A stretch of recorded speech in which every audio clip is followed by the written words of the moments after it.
नमस्कार दोस्तों, स्वागत है आपका बालकृष्ण एकेडमी में। आज हम वैदिक काल को एक फ्लो चार्ट के माध्यम से रिवाइज करेंगे। तो देखते हैं कि हमारा जो रिवीजन होगा वो किस प्रकार से होगा। इस एक वीडियो में हमने जितना भी वैदिक काल के बारे में आज तक पढ़ा है उसे कैसे रिवाइज करेंगे उसको हम जानेंगे। तो जो हमारा आज का टॉपिक है वह है रिवीजन ऑफ वैदिक काल, और इसमें हाउ टू रिवाइज नोट्स जो है कैसे हम करेंगे इसको। तो इसमें सबसे पहला जो पॉइंट है हमारा वह है कि सभ्यता का प्रारंभ कैसे हुआ। उसमें कुछ चीजें आएंगी जैसे आर्य आक्रमण का सिद्धांत, आर्य आगमन का सिद्धांत और आर्य भारतीय थे इसका सिद्धांत। उसके बाद हम जो आक्रमण और आगमन के सिद्धांत हैं या भारतीय थे हैं उसमें इतिहासकारों के क्या मत हैं उसके बारे में हम चर्चा करेंगे। उसके बाद स्रोत जिनसे सभ्यता का ज्ञान होता है, वो बहुत ही लंबी लिस्ट है। ये जो है जितना टफ दिख रहा है उतना टफ है नहीं, क्योंकि स्रोतों के बारे में हमने विस्तार पूर्वक चर्चा की है। उसमें सबसे पहला स्रोत आता है वेद, क्योंकि आर्यों के द्वारा वेदों की रचना हुई। उसमें ऋग्वेद सबसे पहले, उसके बाद सामवेद, फिर यजुर्वेद और फिर अथर्ववेद। वेदों में ही यजुर्वेद की 2 शाखाएं हैं। उसके बाद उपवेदों के बारे में हम जानेंगे और इन वेदों से संबंधित ब्राह्मण ग्रंथों के बारे में। अब वेदों की रचना हुई, क्योंकि वेदों की जो भाषा है और जो सूक्त हैं उनको समझना इतना आसान नहीं है, तो इसलिए वेदांगों की रचना की गई जो कि 6 प्रकार के थे। उसमें भी जो कल्प सूत्र है उसके भी कई प्रकार हैं। उसके बाद वेदांग के बाद जो है जब वैदिक काल में कर्मकांड बढ़ने लगे, यज्ञ बढ़ने लगे, तो एक नई विचारधारा का उद्भव हुआ, क्योंकि वैदिक काल में यह माना जाता था कि जो यज्ञ है उसी से ही आदमी को मोक्ष प्राप्त होता है या मुक्ति प्राप्त होती है। तो उपनिषद में एक नई विचारधारा आई कि ब्रह्म ज्ञान की जो ब्रह्मा है उसके ज्ञान के द्वारा भी आदमी को मुक्ति की प्राप्त हो सकती है। उसके बाद उपनिषद के बाद पुराणों का नंबर आया। पुराणों में जो है मत्स्य, विष्णु और वायु पुराण है। फिर उसके बाद स्मृतियों की रचना हुई। स्मृतियों के बारे में भी हमने विस्तार पूर्वक चर्चा की है। ये फ्लो चार्ट यहाँ पर इतना चल गया। उसके बाद हम जानेंगे सभ्यता के विषय में जो हमको जानकारी और तथ्य प्राप्त होते हैं। इन जितने भी हमने स्रोतों की बात की, इन स्रोतों के माध्यम से कि जो सभ्यता है उसमें क्या क्या चीजें प्रमुख थी, सभ्यता कैसी थी, क्या क्या प्रथाएं प्रचलित थी, क्या क्या वहां जो है विधि विधान होते थे, वो लोग कैसे वस्त्र पहनते थे। तो इसमें जो नदियां हैं उनके नामों के बारे में प्राप्त होती है। जैसे सिंधु की पूर्वी सहायक नदियां भी प्राप्त होती हैं, पश्चिमी सहायक नदियां भी प्राप्त होती हैं। सरस्वती का भी उल्लेख है, गंगा और यमुना का भी उल्लेख है। उसके बाद हम जो आर्य का जो समाज है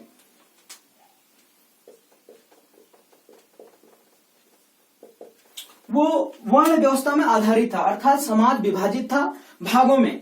जो ऋग्वैदिक काल है उसमें 3 भागों में विभाजित था और जो उत्तर वैदिक काल है उसमें 4 भागों में विभाजित था। उसके बारे में बात करेंगे।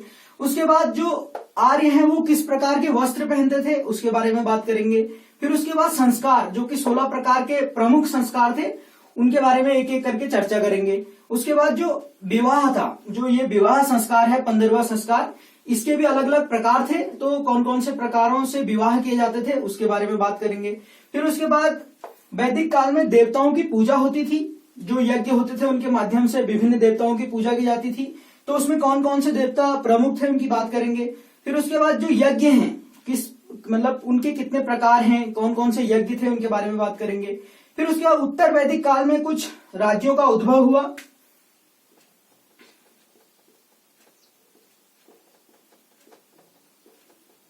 उनकी चर्चा करेंगे कि कौन कौन से राज्यों का उद्भव हुआ था। फिर उसके बाद जो है आर्य सभ्यता अर्थात ऋग्वेद, और इनसे जो है कुछ शब्द पूछ ले जाते हैं अक्सर परीक्षाओं में कि इनका अर्थ क्या है, तो उनके बारे में चर्चा करेंगे। फिर उसके बाद जो राज्य हैं, राज्य चल रहे हैं तो प्रशासन कैसे चला, उसमें किस किस का महत्वपूर्ण योगदान था, उसकी चर्चा करेंगे। तो जो हमारा रिवीजन चार्ट है वो इतना टफ नहीं है, वो बहुत आसान है, क्योंकि अगर आपको बहुत सी चीजें मालूम हैं तो आपको ये सब लिखने की जरूरत नहीं पड़ेगी। जैसे जब ये वीडियो कंप्लीट हो जाएगा तो मैं उसको बताऊंगा कि वो कैसे किया जाएगा। तो शुरुआत करते हैं इस वीडियो की। सबसे पहले आर्य आक्रमण और आगमन के सिद्धांत के बारे में चर्चा करते हैं। तो आर्य आक्रमण सिद्धांत के जो प्रतिपादक हैं वो थे आर.पी. चंद।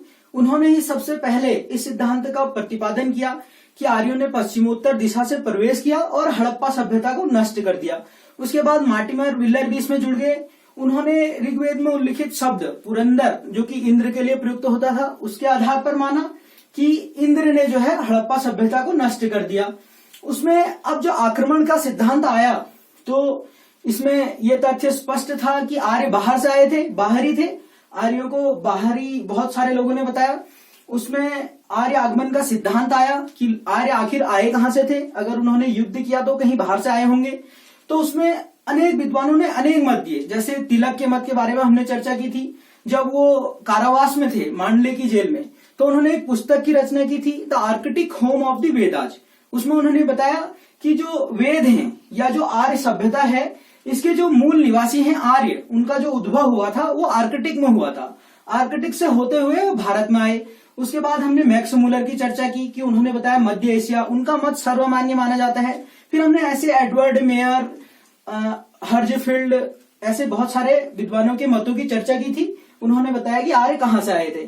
फिर उसके बाद भारतीय, कि आर्य भारतीय हैं। वर्तमान में जितने भी भारतीय इतिहासकार हैं, अधिकांश का मानना है कि जो आर्य हैं वो भारतीय ही थे, वो कहीं बाहर से नहीं आए थे। उसमें गंगानाथ झा का नाम आता है, आर.एस. शर्मा का नाम आता है, और कुछ लोगों ने आर्यों को और हड़प्पा सभ्यता को एक ही माना।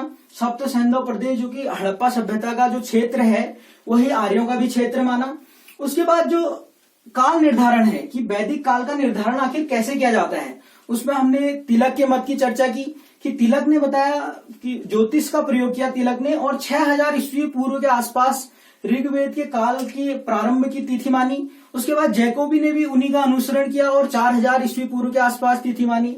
इन्होंने ध्रुव तारा, जो कि जो है कुछ सालों में शिफ्ट हो जाता है, उसके आधार पर ज्योतिष का प्रयोग किया था और ऋग्वेद के काल निर्धारण का प्रयास किया। जैसे कि अभी हमने मैक्स मूलर की बात की, उन्होंने बौद्ध काल का जो आरंभ है वो 600 ईस्वी पूर्व के आसपास होता है। तो उन्होंने 600 ईस्वी पूर्व का आधार माना, और जो 3 वेद हैं शुरू के, ऋग्वेद, सामवेद और यजुर्वेद, इन तीनों वेदों को 200 साल का समय दिया और ऋग्वेद का काल निर्धारण के आसपास पहुंचे 1200 ईस्वी पूर्व। फिर उन्हीं के एक मित्र थे, उन्होंने विरोध किया, तो जो है उन्होंने अपने कथन को स्पष्ट करने के लिए बताया कि इस धरती पर कोई भी ऐसी शक्ति नहीं है जो ये बता सके कि वेदों की रचना कब हुई थी। तो उसके बाद जो है काल निर्धारण में जो महत्वपूर्ण योगदान रहा, वो जो ईरान के अवेस्तावादी जो धर्म संप्रदाय है, वहां के जो ग्रंथों की भाषा है वो ऋग्वेद के ग्रंथों के साथ मिलती जुलती पाई गई। तो उन ग्रंथों की जो तिथि काल माना जाता है वो माना जाता था 1200 ईस्वी पूर्व के आसपास। तो 1200 ईस्वी पूर्व के आसपास ऋग्वेद के लिए हम पहुंच गए। फिर उसके बाद जो एक महत्वपूर्ण घटना हुई वो हुई बोगजकोई अभिलेख की प्राप्ति। जब बोगजकोई अभिलेख प्राप्त हुआ तो उसमें ऋग्वैदिक काल के जो देवता हैं इनका उल्लेख हुआ। कौन कौन से देवता हैं? वहां इंद्र का उल्लेख मिला, वरुण का मिला, मित्र का मिला और नासत्य का मिला। तो इन 4 देवताओं का वहां जो है उल्लेख मिला। और बोगजकोई अभिलेख का जो तिथि है वो 1450 ईस्वी पूर्व के आसपास जाती है। तो हम लगभग ये मान के चलते हैं कि जो ऋग्वेद है उसकी रचना 1450 ईस्वी पूर्व से पहले हुई। तो इस प्रकार ऋग्वेद की रचना का काल माना गया 1500 ईस्वी पूर्व से लेकर 1000 ईस्वी पूर्व तक, और बाकी के जो 3 वेद हैं इनकी रचना का काल 1000 ईस्वी पूर्व से लेकर 600 ईस्वी पूर्व तक। इस प्रकार जो वैदिक काल है वो 1500 ईस्वी पूर्व से लेकर 600 ईस्वी पूर्व तक चला। अब काल निर्धारण की बात हो गई। अब हम बात करेंगे कि स्रोत जिनसे हमको वैदिक सभ्यता के बारे में पता चलता है या उनका ज्ञान होता है। तो उसमें सबसे पहले आता है वेद। वेदों के बारे में हमने विस्तार पूर्वक चर्चा की थी। जो वेद शब्द है इसका अर्थ ही है ज्ञान। तो जो वेद है, शुरुआत में तो कोई भी लेखन सामग्री उपलब्ध नहीं थी। जैसे कि हम जानते हैं जो आर्य सभ्यता है उनको लिपि का ज्ञान नहीं था। वो अपने जो जितने भी उन्होंने सूक्तों की रचना की या मंत्रों की रचना की वो गुरु शिष्य परंपरा के द्वारा आगे बढ़ती रही। गुरु अपने शिष्य को याद कराता था, शिष्य अपने शिष्य को याद कराता था, इस प्रकार वो चलते रहती थी। तो बाद में वेदों का संकलन किया गया। तो उसमें जो प्रमुख नाम है वो है कृष्ण द्वैपायन वेद व्यास का। तो कृष्ण द्वैपायन वेद व्यास के द्वारा वेदों का संकलन किया गया। अब बात करते हैं वेदों के बारे में। जो सबसे प्राचीन वेद है वह है ऋग्वेद। ऋग्वेद के रचना काल के बारे में अभी हमने बात की थी कि 1500 ईस्वी पूर्व से लेकर 1000 ईस्वी पूर्व तक चलता है। ऋग्वेद में जो ये है इसमें 10 मंडल हैं, 8 अष्टक और 1028 सूक्त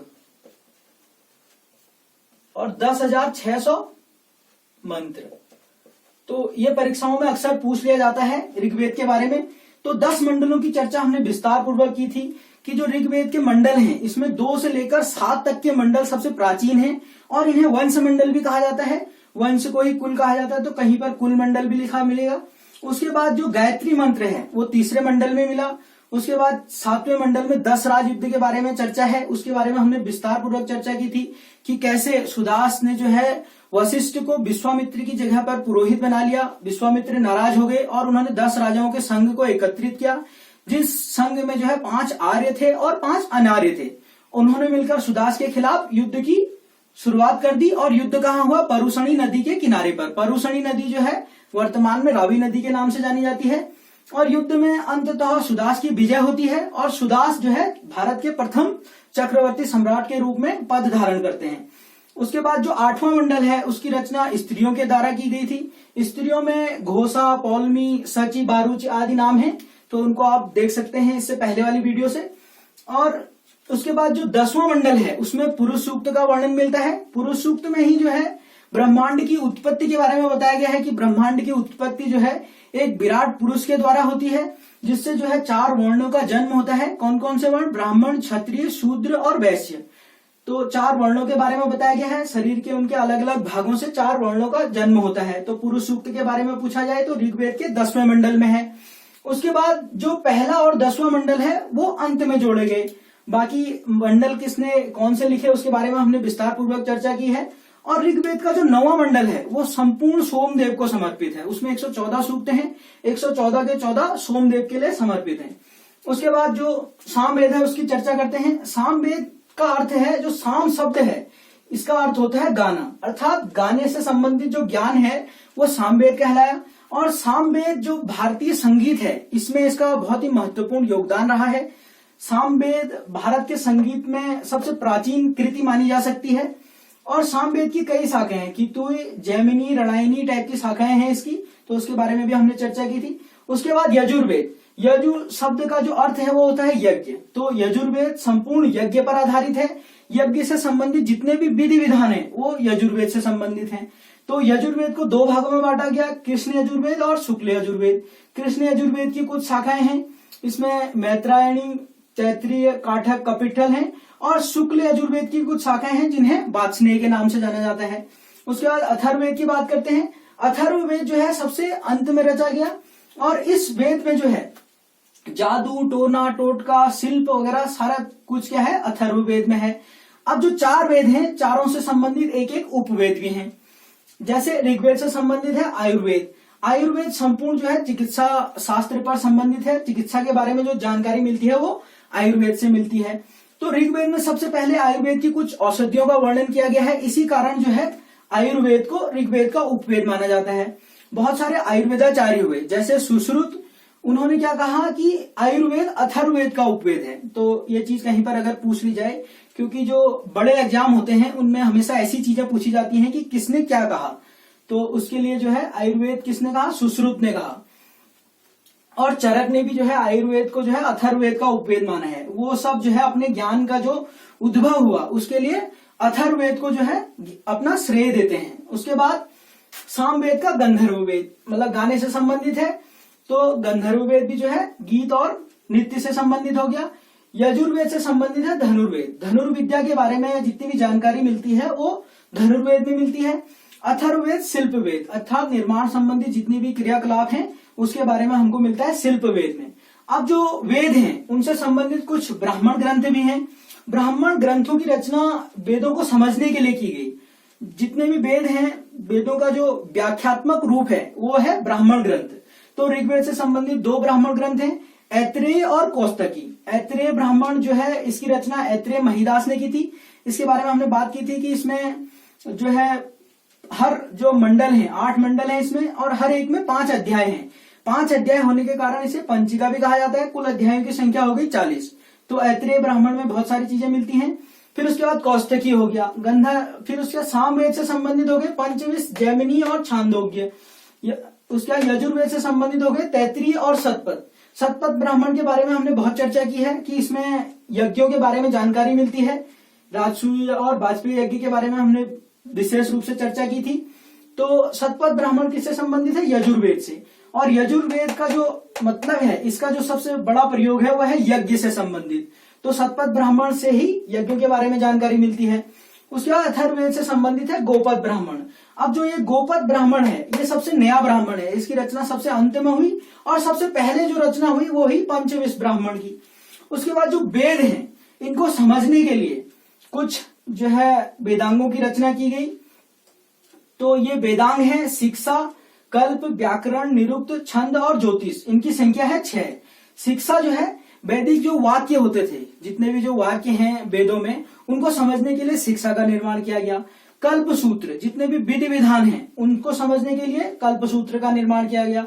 अब कल्प सूत्र के भी कुछ हिस्से हैं, शौच सूत्र, गृह सूत्र, धर्म सूत्र, शुल्ब सूत्र। शुल्ब सूत्र में जो है यज्ञ वेदियों को बनाने की विधि है। यजुर्वेद में यज्ञों के बारे में है, शुल्ब सूत्र में यज्ञों को बनाने की है। धर्म सूत्र धर्म से संबंधित जितने भी नियम हो गए। गृह सूत्र में जो है जो जीवन है, दैनिक जीवन आम आदमी का, उससे संबंधित नियम कानून हो गए। इसी प्रकार 100 सूत्र में भी नियम है। उसके बाद जो वेदांग के बाद आता है वो आता है उपनिषद। उपनिषदों के बारे में हमने चर्चा की थी कि वेदों में जो है यज्ञों के बारे में जानकारी मिली कि यज्ञों से मोक्ष प्राप्त होगा, तो यज्ञ बहुत बढ़ने लग गए। उसकी प्रतिक्रिया के रूप में उपनिषदों का उद्भव हुआ। इसमें ब्रह्मा की अवधारणा आई कि ब्रह्मा एकमात्र सत्य है। ब्रह्मा जो है इस संसार की उत्पत्ति और विनाश और विकास का कारण क्या है? ब्रह्मा है। तो जिसने ब्रह्मत्व प्राप्त कर लिया उसे मुक्ति मिल गई। तो उपनिषदों की जो संख्या है वो 108 है। उसमें से कुछ महत्वपूर्ण है छांदोग्य उपनिषद, बृहदारण्यक उपनिषद और मुंडकोपनिषद। मुंडकोपनिषद के बारे में हम जानते हैं, इससे सत्यमेव जयते लिया गया है और इसमें जो है नावों की तुलना, यज्ञ की तुलना फूटी नावों से की गई है। छांदोग्य उपनिषद सबसे प्राचीन माना जाता है। उसके बाद आते हैं पुराण। अब उपनिषदों में ब्रह्म की अवधारणा आई कि जो है ब्रह्म ही एकमात्र सत्य है। ठीक, तो पुराण में जो है इस ब्रह्म की अवधारणा को मूर्ति रूप दे दिया गया। तो पुराणों में भगवान के 3 रूप प्रमुख रूप से विकसित हुए। 4 रूप, 3 रूप हुए ब्रह्मा, विष्णु और महेश, और चौथा हुआ देवियों के रूप में जिसे शक्ति कहा जाता था। तो उसमें मत्स्य पुराण, विष्णु पुराण और वायु पुराण। मत्स्य पुराण सबसे प्राचीन है, इनसे हमको ऐतिहासिक जानकारियां मिलती हैं। मत्स्य पुराण से हमें सातवाहन वंश के बारे में जानकारी मिलती है। विष्णु पुराण से हमें मौर्य वंश और गुप्त वंश, अर्थात विष्णु पुराण की रचना गुप्त पीरियड के बाद हुई होगी, इसीलिए गुप्त वंश की जानकारी मिलती है। और वायु पुराण से हमें जो मौर्यों के बाद शुंग वंश स्थापित हुआ था उसकी और गुप्त वंश की जानकारी मिलती है। उसके बाद स्मृतियां आती हैं। इसमें जो है हिंदू धर्म से संबंधित जितने भी नियम कानून हैं वो स्मृतियों में मिलते हैं। स्मृतियों की हमने बात की थी। मनुस्मृति के बारे में हमने चर्चा की थी। इस पर कुछ लेखकों के द्वारा बाद में टीकाएं लिखी गई, जिसमें मेधातिथि सबसे प्रमुख थे। यज्ञवल्क्य पर भी टीकाएं लिखी गई विश्वरूप अपारक के द्वारा। नारद स्मृति, बृहस्पति स्मृति और विष्णु स्मृति, तीनों स्मृतियां जो है गुप्त पीरियड के आसपास इनकी रचना हुई। मनुस्मृति सबसे प्राचीन है, 2री शताब्दी ईस्वी पूर्व से लेकर 1ली शताब्दी ईस्वी तक।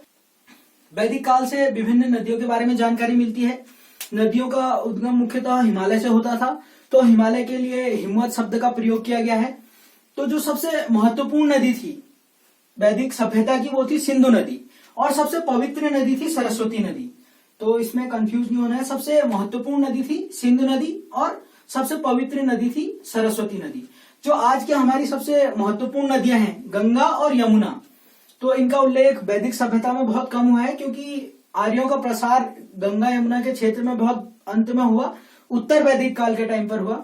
तो यमुना का यहाँ 3 बार वर्णन मिलता है और गंगा का केवल 1 बार मिलता है। सिंधु नदी की सहायक नदियों के बारे में हमने बात की थी। पूर्वी सहायक में ब्यास, सतलुज, चेनाब, झेलम और रावी। पश्चिमी सहायक में काबुल, गिलगिट, गोमल और कुरु। वैदिक काल में इन्हें अलग अलग नाम से जाना जाता था।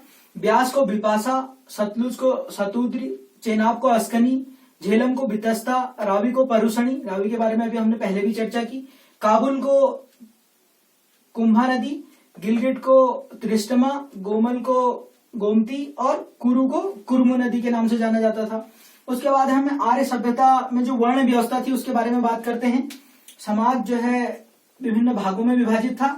जो ऋग वैदिक काल है उसमें समाज मुख्यतः 3 भागों में विभाजित था, जिसमें की जो 3 प्रमुख भाग हैं वह हैं ब्राह्मण, क्षत्रिय और वैश्य। तो जो ब्राह्मण थे उनका काम पूजा पाठ करना, क्षत्रिय का काम जन की सुरक्षा करना और वैश्य का जितने भी कार्य बचे, कर देना, अनाज उगाना, बाकी सारे कार्य किस पर जाते थे? वैश्यों पर। उत्तर वैदिक काल में वर्ण व्यवस्था और जटिल हो गई, 4 वर्णों का प्रयोग होने लगा। जैसे कि हमने ऋग्वेद के 10वें मंडल की बात की थी, उसमें पुरुष सूक्त में 4 वर्णों की चर्चा हुई है। शूद्र का पहली बार प्रयोग किया गया। तो अब शूद्र एक नया वर्ण आया। अब यहाँ पर वैश्य और शूद्र के कार्य में थोड़ा परिवर्तन हो गया। ब्राह्मण और क्षत्रिय का कार्य उसी प्रकार रहा, तो वैश्य और शूद्र का जो कार्य है वो बढ़ गया। वैश्य जो है व्यापार और करदाता के रूप में उभरे, और जो शूद्र हैं वो जो 3 वर्ण बचे ऊपर के, उनकी सेवा के लिए जाने जाने लगे।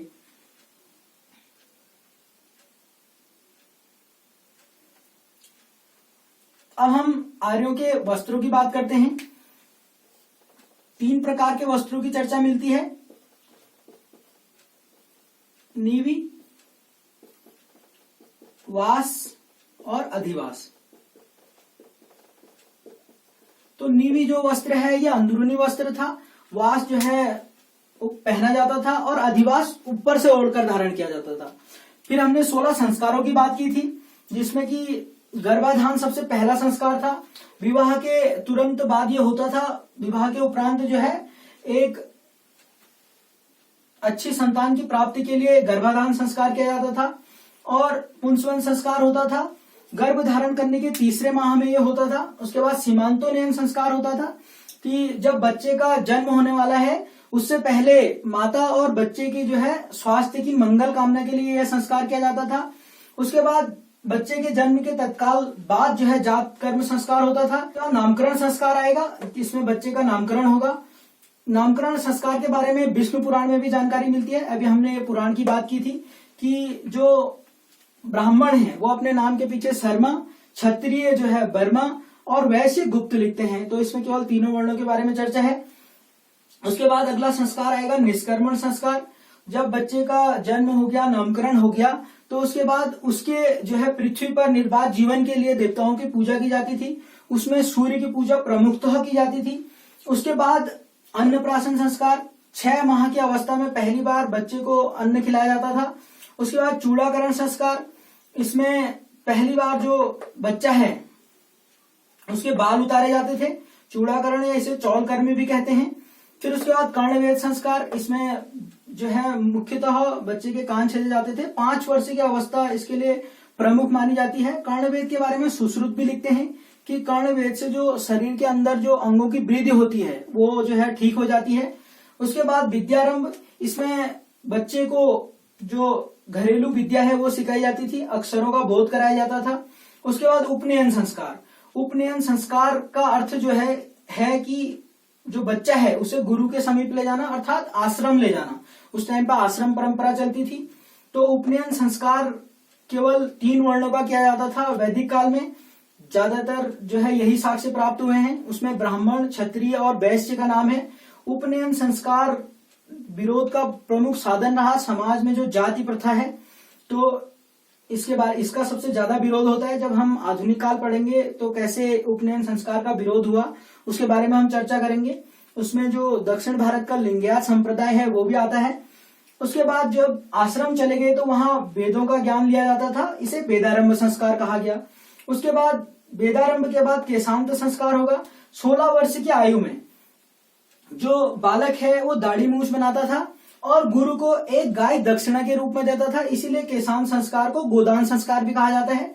उसके बाद अब शिक्षा प्राप्त कर ली तो घर की वापसी होगी, तो इसलिए इसे समावर्तन संस्कार कहा जाता है। और समावर्तन संस्कार के टाइम पर स्नान बहुत ही महत्वपूर्ण कार्य था। स्नान करने के उपरांत जो विद्यार्थी है वो स्नातक बनता था, इसलिए इसे स्नान संस्कार भी कहा जाता है। अब स्नान संस्कार के उपरांत जो बालक है उसे गृहस्थ आश्रम में प्रवेश करने की अनुमति मिलती थी, तो उसका 15वां संस्कार हो गया विवाह संस्कार। विवाह के उपरांत एक अंतिम संस्कार है जिसे कहते हैं अंत्येष्टि संस्कार। जब व्यक्ति की मृत्यु हो जाती है तो उसके बाद यह संस्कार संपन्न किया जाता है। उसके बाद अब हम बात करेंगे विवाह संस्कार के बारे में। विवाह के कुछ प्रकार थे, उसमें मुख्यतः 8 प्रकार जो माने जाते थे। पहला है ब्रह्म विवाह। ये जो है सबसे प्रमुख विवाह था, सबसे ज्यादा प्रचलित था। इसमें जो वधू है उसका पिता एक अच्छे वर का चयन करता था और उसके साथ अपनी पुत्री का विवाह कर देता था। उसके बाद देय विवाह, देव विवाह में यज्ञ का आयोजन किया जाता था। जो यज्ञ का जो विधि विधान है उसे अच्छी तरह पूरा कर ले, उसके साथ पुत्री का विवाह कर दिया जाता था। उसके बाद प्रजापति विवाह, ये प्रजापति विवाह केवल ब्राह्मणों तक सीमित था। इसमें वर और वधू से कहा जाता था कि वो जो समाज है उसके नियम कानूनों का पालन करें और उनका निर्वाह करें। उसके बाद होता था आर्ष विवाह। इस विवाह के बारे में मेगास्थनीज भी कहता है, जो कि चंद्रगुप्त मौर्य के दरबार में आया था, यूनानी दूत था वो, उसने इंडिका की रचना की है, तो इसकी चर्चा करता है। इसमें जो वधु है उसका पिता कन्या के मूल्य के रूप में एक गाय और एक बैल प्राप्त करता था, एक जोड़ी बैल प्राप्त करता था। उसके बाद गंधर्व विवाह, ये उस टाइम का जो आज लव मैरिज है उसी टाइप का विवाह था। इसमें कन्या और जो पुरुष है वो गुप्त रूप से विवाह कर लेते थे, उनकी मर्जी से विवाह होता था। और स्वयंवर भी इसका एक प्रकार माना जाता है, क्योंकि स्वयंवर में भी जो है वधु खुद ही जो है वर का चुनाव करती है, इसीलिए इसे स्वयंवर कहा जाता है। उसमें हमारे पास अनेक उदाहरण हैं, राम और सीता का विवाह भी है। फिर उसके बाद होता था आसुर विवाह। इसमें कन्या का पिता जो है वधु के मूल्य के रूप में कुछ प्राप्त करता था, तो ये एक प्रकार से कन्या की बिक्री थी। उसके बाद राक्षस विवाह, इसमें कन्या का अपहरण कर उससे विवाह कर लिया जाता था। इस विवाह की चर्चा महाभारत में भी मिलती है। महाभारत में राक्षस विवाह को जो है छात्र धर्म कहा गया है, अर्थात क्षत्रियों का धर्म। उसके बाद पैसाज विवाह, ये विवाह का सबसे निकृष्ट रूप था। इसमें जो कन्या है उसके साथ बलपूर्वक संभोग किया जाता था। उसके बाद जो अगला टॉपिक है हमारा वो है देवता। देवताओं के बारे में भी हमने विस्तार पूर्वक चर्चा की थी। देवताओं को मुख्यतः 3 भागों में बांटा गया, अंतरिक्ष के देवता, आकाश के देवता और पृथ्वी के देवता। तो जो अंतरिक्ष के देवता हैं उसमें सर्वप्रमुख इंद्र थे। आकाश के देवता में सबसे प्रमुख सूर्य और पृथ्वी के देवताओं में सबसे प्रमुख थे अग्नि। इंद्र के बारे में हमने विस्तार पूर्वक चर्चा की कि इन्हें पुरंदर शब्द का प्रयोग इनके लिए किया गया और वर्षा के देवता भी माने जाते हैं। सृष्टि का स्वामी इन्हें माना गया। सूर्य इनके नेत्र के रूप में माना गया और जो वायु है वो इनके श्वास के रूप में माने गए। वायु को रोकने के कारण ही ये वर्षा कराते हैं और इसीलिए इन्हें वर्षा का देवता भी माना जाता है। अग्नि के बारे में हमने चर्चा की थी कि इन्हें स्वर्ग से पृथ्वी पर लाया गया मातरिश्वर ऋषि के द्वारा और यज्ञ वेदियों पर इन्हें प्रतिष्ठित किया गया। प्रतिष्ठित करने में भृगुओं और अंगिरसों का महत्वपूर्ण योगदान रहा। उसके बाद सोम की हमने चर्चा की थी, इनके लिए ऋग्वेद का पूरा 9वां मंडल समर्पित है। उसके बाद वरुण जो कि जो है ऋतु के देवता हैं, इनके लिए ऋतस्य और गोप शब्द का भी प्रयोग किया गया है। बृहस्पति जिन्हें देवताओं का पुरोहित माना जाता है, इनके लिए 11 सूक्तों का वर्णन है। बाकी जो है हमने इनकी चर्चा की है। रुद्र जो बाद में जो है शिव के रूप में प्रख्यात हुए और जिनका जो संबंध है वो हड़प्पा सभ्यता तक जाता है। उसके बाद मित्र जो कि वरुण के प्रमुख सहायक हैं। फिर उसके बाद नासत्य जिनकी चर्चा हमें बोगज को अभिलेख में मिलती है। पूषण जो विवाह के देवता माने जाते हैं और ऋग्वेद में इनके बारे में वर्णन मिलता है कि इनका रथ जो है बकरे खींचते थे। उसके बाद अदिति जो कि देवों की महान माता मानी जाती है और घ और घौस के बारे में भी चर्चा की थी, जिन्हें जगत का पिता माना जाता है।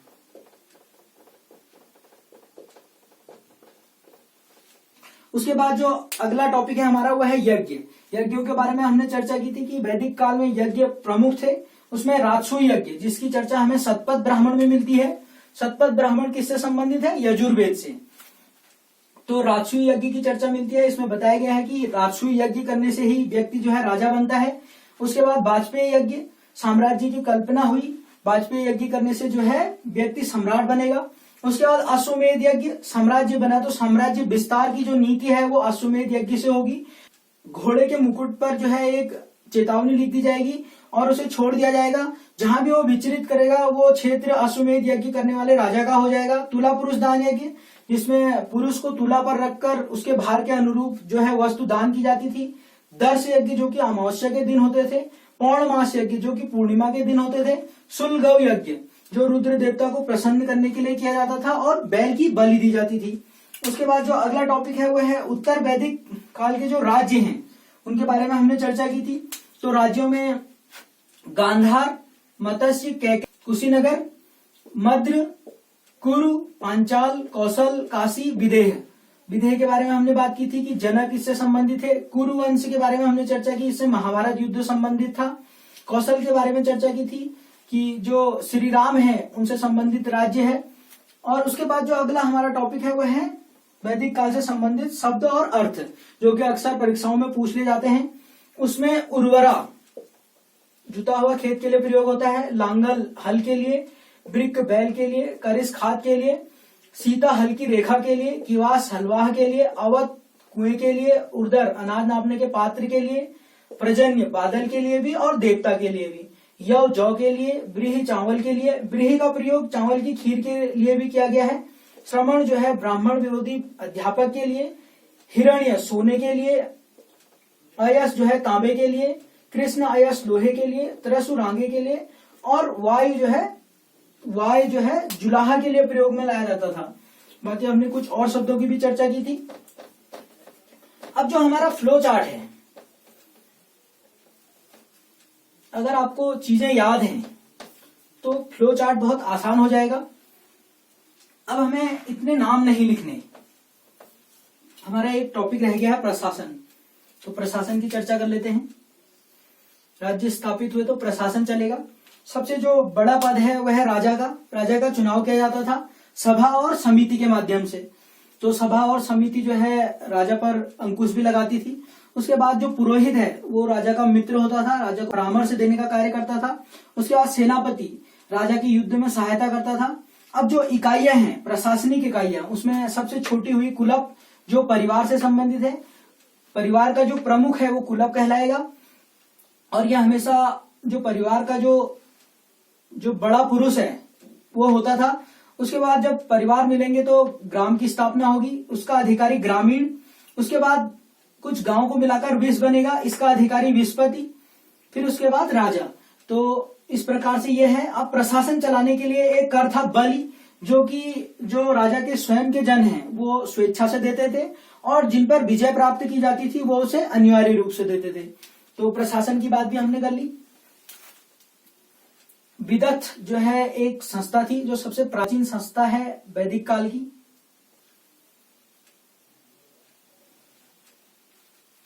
अब हमारा फ्लो चार्ट ऐसा होगा, अगर हमको बहुत सी चीजें याद हैं कि वैदिक काल का प्रारंभ कैसे हुआ, इतिहासकारों के मत क्या थे, स्रोत जिनसे हमें वैदिक काल का ज्ञान प्राप्त होता है, उसमें वेद, वेदांग, उपनिषद, पुराण और स्मृतियां होगी। वेदों के 4 प्रकार हो गए, उनसे संबंधित उपवेद और ब्राह्मण ग्रंथ हो गए। उसके बाद सभ्यता के विषय में हमें इन स्रोतों से क्या जानकारी मिलती है, नदियों के बारे में मिलती है, वर्ण व्यवस्था के बारे में मिलती है, वस्त्र के बारे में, संस्कारों के बारे में, उसके बाद विवाह के बारे में, और यहाँ जो देवता हैं उनके बारे में क्या क्या जानकारी मिलती है, यज्ञ कौन कौन से होते थे, राज्य उत्तर वैदिक काल में कौन से बने। उसके बाद शब्द और अर्थ हो गए। तो इतना आसान हमारा ये चार्ट हो जाएगा अगर हमको बहुत सी चीजें याद हैं। तो 1 और 2 बार रिवाइज करने से आपको चीजें याद होने लग जाएंगी।